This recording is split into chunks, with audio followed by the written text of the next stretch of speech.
take it away, Adam. All right, hey everyone. I'm going to do the Jason Slagle disclaimer of parental advisory. I will swear, I will drop an F-bomb and a few other stuff in here, so just getting that out of the way now. You guys have been exposed to Adam before, so. Yeah. And Slagle too. Yeah, so we're over here talking about supply chain security and that it sucks and that we all share a little bit of the blame here. So before I get into this, who the hell do I think I am up here doing this? I've been in the MSP industry for about 12 years. I've yelled at plenty of vendors, and I think this name pretty much describes my personality at this point because I'm just grumpy and complain a lot and just make hissing noises. So, what's the MSP supply chain look like? We have our clients who do business with us. We have our vendors that we do business with, and our vendors have their vendors. And this creates this broad category and this overarching link between all these organizations. But we have a problem, a big problem. Who here remembers the July 4th Kaseya ransomware outbreak? That was a fun weekend, wasn't it? Not really. Yeah, there were fireworks all right, but not the fun ones. But it's more than just that. So governments realize that we have a role to play in this ecosystem. Since the governments have realized that, so have the cybercrime groups and the nation states, and they've begun to target us and our vendors. Because they simply realize if they can compromise an MSP vendor or an MSP itself, they can likely get access to all the clients downstream. If you're a small MSP, only a couple businesses. Those businesses are the lifeblood of your organization. If you're a big MSP, that can have impacts across your region, your state, your country. And we've seen some major incidents. We all remember the SolarWinds supply chain compromise, the Kaseya incident, when LastPass got compromised, and this year when Microsoft got compromised too. So what do we do about this? Because that's kind of where we're at right now. We got to start by managing our own risk. So internally at the MSP, we got to get our house in order. We got to do our internal security practices, our internal security awareness training. But we also have to look at the risks that our vendors bring to the table. We have to look at the kinds of data that they have. We got to look at their security practices and their compliance obligations. We have to look and understand how they do these practices. And our main objective here that we really need to keep in mind is that we're trying to understand the risk that our vendors present. Because when we look at our vendors and the agreements that we sign with them, a lot of them put these clauses in there that say if something happens with our technology, we're not liable.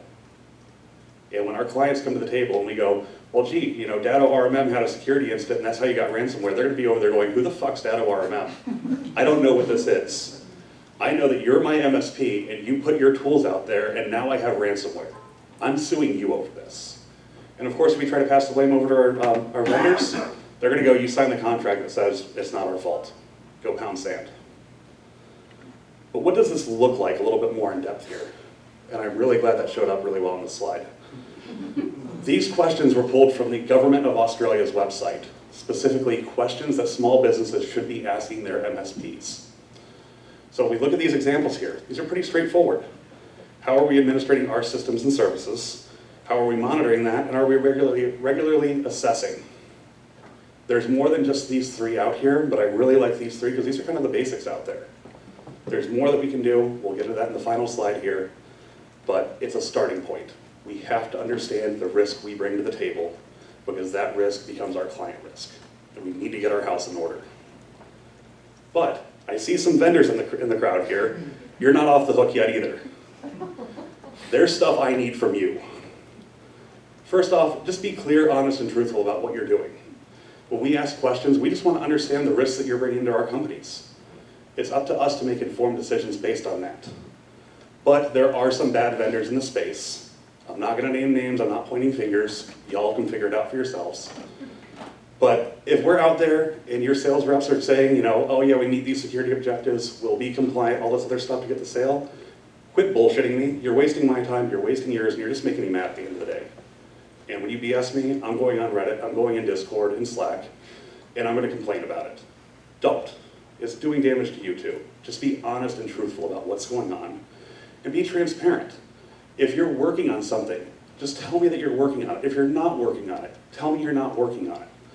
I just need to assess that to get it done on my end, to communicate to my clients, to build my plans. It's pretty easy. I've had vendors since I focus in the CMMC space simply tell me, it's not a goal for us, we're not working on it. Awesome, great, I can move on about my day. No time wasted. And lastly, take it seriously. We might be a small account in your portfolio, but to us, it's the company that pays my salary, that provides my quality of life. If your fuck up impacts my life, I'm not happy about that. It's very serious to me, it needs to be serious to you too. This has direct ramifications to people. Here's a quick example, because I'm running out of time here. This is taken from one of the vendors out there. It's just their trust portal. It says what they're doing, what their compliance obligations are, what they're meeting. I've got clear resources I can go into and see what they're doing, and I can see how they're hitting some critical controls. This vendor, I don't want to specifically call them out by name because I don't want to play some favorites today. They are here at this event, and they are not the only vendor doing this. If you're a vendor and you're not doing something like this, please do. I just need to make some decisions. And some final thoughts here. And this is not the vendor I stole this from, I just like the meme. Just remember, we have to manage the risks of our MSPs. We can do that by implementing some cyber frameworks. There's plenty of people here talking about cyber frameworks, the CIS controls, all the fun stuff that comes with it. But if you aren't doing this already, start. Get your house in order. Understand the vendor risks, assess those vendors, ask the questions, and hold them accountable. And lastly, everyone here can do this. Start small, continuously iterate. Don't let perfection be the enemy of good. I would much rather hear a vendor here say, we're working on it, it's in progress, we'll get there, than hear either radio silence or a false promise saying everything's gonna be great. And with that, I am done ranting. So y'all have fun.